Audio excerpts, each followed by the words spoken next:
whether they were in the banks, wherever, were simply taken by the Greek government to pay for the war effort. So all that $2,500 that he scraped together was all gone. In 1940, the immigration came knocking at his door. Oh, by the way, I left out one part. In 1937, the ship he was on, it was called the Rita Andres. If anyone knows the name Andres, anyone remembers Angie Busalis Morris? Her maiden name was Andres. And this ship was owned by people in her family. He traveled the world, and when the ship came and docked in Halifax, Nova Scotia, he went and told his uncle, by the way, Uncle, when the ship leaves, I'm not going to be on it. And he paid a man $250, which was a lot of money in 1937, to bring him from Halifax, Nova Scotia, to New York City, where he stayed in a hotel and wrote to his brother-in-law who lived in Minneapolis. Does anyone remember Tom Karakatsanis, the popcorn man at Loring Park? That was him. So my uncle got into his 1936, he always drove a DeSoto, and he took along with him, well, do you remember Tony Castanos? His mother, her name was Polixeni, went to my uncle and said, you know, that's a long drive out to New York. Oh, I have a daughter here who, who can drive, and she can help you drive, but of course I've got to come along too. Well, her idea was that maybe, her daughter would like to meet my father. In any case, they met, and eventually he was in her wedding, but only as a groomsman.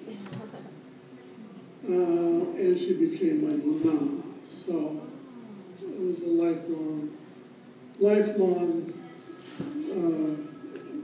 friendship. Well, Tom drove all the way to New York, came back here. My father got a job at the Nankin. Then he got a job at the Radisson Hotel. He learned his English. And then, of course, World War II broke out. He told the immigration people in 1940 he was expecting to join the army and everything would be fine. They couldn't send him back to Greece anyway. Shipping was all, it stopped. So, in 1942, early 1942, he joined the army. And I haven't gotten his army records back yet, but he managed to get 4 stripes in a matter of 2.5 years. So he did all right for a foreigner, a staff sergeant. And then he got out and came to the same problem of, I need a plica for my sister.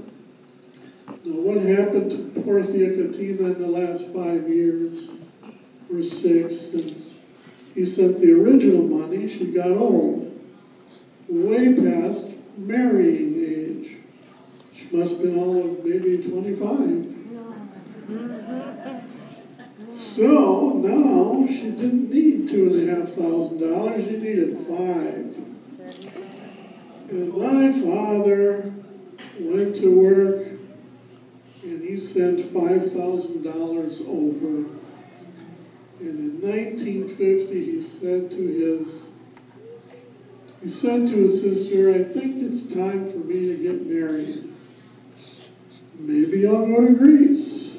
Maybe maybe I'll stay here. I asked the people who knew my father, what was he like? There were maybe 6 or 7 people in the room, and in unison, they all said, oh, he was the biggest flirt in the world. And what I really believe was that was just as simply his personality. He was flirtatious, and he loved to sing, especially sing love songs to pretty girls. Helen Hasselstrom may remember. Do you remember my dad that he used to sing? And he used to, yeah, you remember, you know what? We had a great group of Heans here in Minneapolis. Her father, Helen's father, was one of the greatest. I remember him so well. All the Mazitruses, they're all great people. But anyway, it came time for my father to marry. My aunt rather, said to him, go to Greece, go find a wife. So she wrote, my aunt, Mimika, wrote to her sister, Angela, who was the one that wouldn't make my dad his pants, and said, look, John's coming over. I want you to find a good wife for him. And I think they did a fine job. My mother is a great, great woman. They were supposed to go to church one Sunday. I said, look, John, she's going to be in church. And if you look over, she'll be sitting over by your sister. In Greece, they don't sit together, churchmen and women. He said, and she'll see you, and, we can get things fixed up rather quickly if you like her. So he said, yeah, I like her. And she said, yeah, I like him. So the families got together, made the deal. And after all the people my father paid, he knew that my mother's family was rather poor. And she had a younger sister that still needed to marry. So he turned down his pika. Never mind that he borrowed $750 to make the trip to go to Greece to get married in the first place. But they got married. They met in early September, got married in late September of 1950. I told my nephews that one time, and I said, can you imagine marrying someone like that? And they said, oh, no, that's funny. I said, yeah, Papu did that. They said, you're kidding. No, I'm not. They made plans. They came back to America. They raised a wonderful family. I believe we are a very loving family. My father did fairly well in life. He was very headstrong. He could do anything he wanted. There was no telling him no. He knew how to say no. Like every time I asked to borrow the car.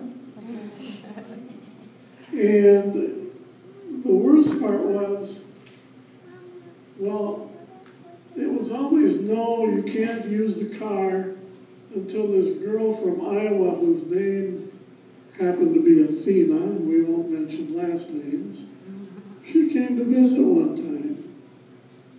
My dad said, Tom, why don't you take Athena for a little ride? Go somewhere. I said, well, Ben, he said, and take my car. And here are the keys. He's, never said that before. So a girl from the neighborhood, no way. A girl from Iowa who happens to be Greek, she got the go-ahead. By the way, she's married and lives in Canada now. But I learned a lot of things from my parents and their families, both their families. 2 lessons I will take with me to the grave. First one was I had my father's cousin. He was a fisherman in Greece, and I went out fishing with him one time with the nets, and we set the nets out at night, and the next morning we went and picked up the nets. Filthy job. My job was just to steer the boat, so I didn't have to touch anything but the rudder. And when we got back, my uncle said, or my dad's cousin said, I started selling the fish. And a man came over and he said, I'd like to buy 2 kilos of fish. And my dad's cousin weighed them out and he said, there we go, it's 2 kilos. And the man came running over and he said, hey, wait a minute, he said, that's 2 1/4 kilos. It's, truth of the matter was, it was probably, he was undercharging the man. But when the man paid for his fish and left, I should mention the man was blind, couldn't see the scale. The man who came running over to tell my dad's cousin, you're undercharging him, I noticed, well, he was simply lying. And I noticed a great lesson in just the thing that they did, not anything that they said. My dad's uncle said, you want me to steal from a blind man? And the guy said he couldn't see the scale. And I thought to myself, here I am looking at Satan and Christ. 2 ideas. So that was one lesson. Second lesson I learned when my father died.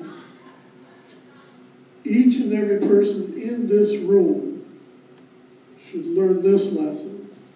And that is, when you love someone, tell them. Don't forget to tell them. Tell them often.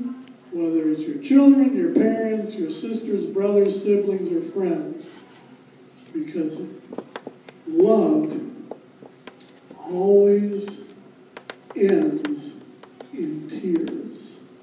It never ends happily. So, by the way, I love you all. Thank you.